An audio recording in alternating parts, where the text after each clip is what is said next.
Hi everyone, Chris here. Welcome back for another episode of Darktoylord Reviews. Today we're going to be taking a look at this G.I. Joe classified Snake Eyes from the new Snake Eyes movie. So just bear with me. I'm just going to go off on a little tangent here, maybe a little bit of a tirade too. I managed to pick this guy up during a random trip to GameStop the other day. Although I was very excited to have found him, the thing that I found upsetting was that I had this guy on pre-order already. And I had him on pre-order with Hasbro Pulse, no less. So, in case you're not aware of it, a Hasbro Pulse membership has an annual premium.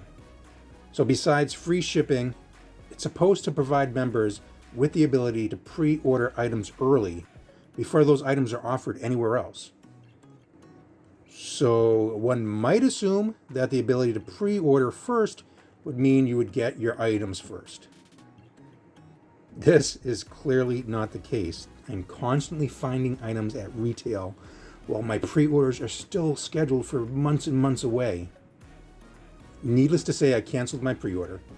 Also sent Hasbro Pulse a nasty message letting them know how worthless their membership really is. Okay, so off my soapbox and on to the review. First off, let's go ahead and take a look at the packaging. So in the front we have the clear plastic window showing off the action figure and all the accessories. We have the Snake Eyes movie logo down here, and then on the other side we have a rendering of Snake Eyes. Now I'm getting more of a comic book vibe from this drawing.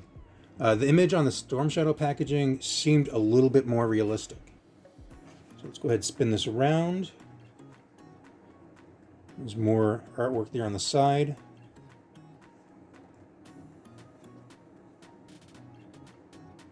On the back, we do have a more realistic version of Snake Eyes. This is the same image that's on the back of Storm Shadow, so I'm guessing that this is a shared image for all the figures from this movie. Now, it's really more just of a guess because I don't think I'll be picking up any more beyond Storm Shadow and Snake Eyes. So I guess you'll have to let me know if I'm wrong. So we'll just keep on spinning this around and you'll see that this is numbered 16 in the classified line, which is, in itself is kind of odd because like the early 20s. At first I thought they were skipping numbers because we had some 20 numbered figures coming out, and then the 16 came afterwards. Alright, so this brings us back to the front. Let's go ahead and get this guy opened up and we'll take a closer look at the action figure. So in the box we have this alternate unmasked head. The face sculpt on this figure is absolutely incredible and perfectly resembles the actor Henry Golding. That being said, unfortunately, I'll never use this head, so let's go ahead and pop this right off. And we're going to put the masked version of Snake Eyes and put that head back on there.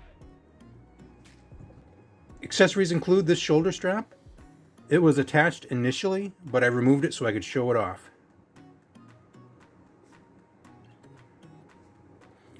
Alright, when we put it back on, there is a hole in the strap. Let's see if I can get it closer. Yeah, so there's a hole in the strap there, and that's going to line up with a hole in Snake Eyes' back. So you need to line those up. Also included is this sheath, so once you have the two holes lined up, there's a peg on the sheath that you pop right in, and that'll keep everything in place.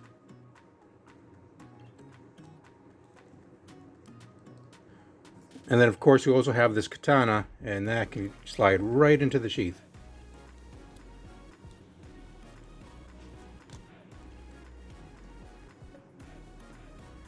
Snake Eyes also includes these two smaller knives.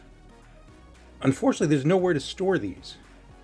I initially thought that the padding here on Snake Eyes' legs would double as sheaths maybe, but they don't. In regards to articulation, the head goes side to side, as well as up and down. It's hard to really see it, but the neck also has its own joint right where it meets the shoulders.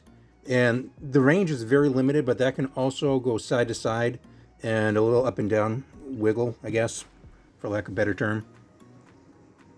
Shoulders can go forward and back. Go up and down, and you can hear there's like a little click in there, so there's a slight ratchet joint in there.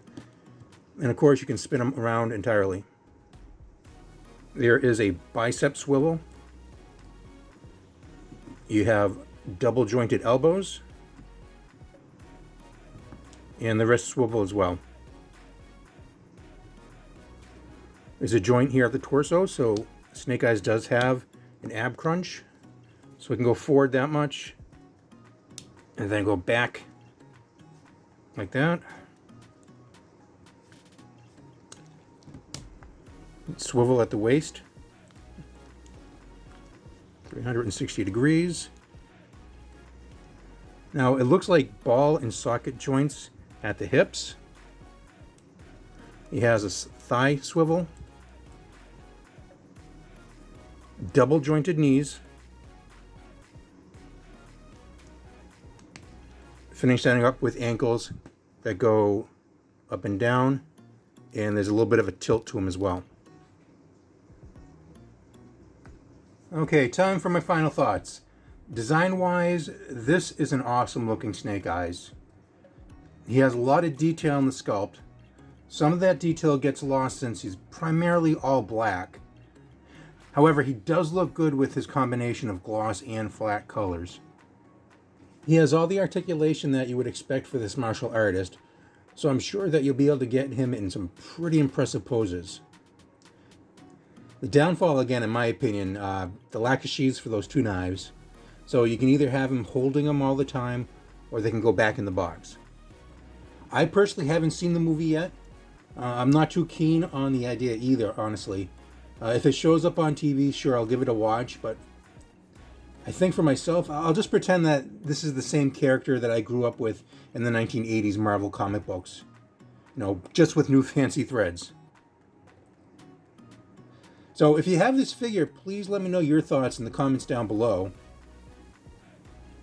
And I just want to say, before I leave you, again, I want to thank you for tuning in. If you enjoyed this video, please consider giving it a like. I would like to get this channel up to 1,000 subscribers by the end of the year if possible.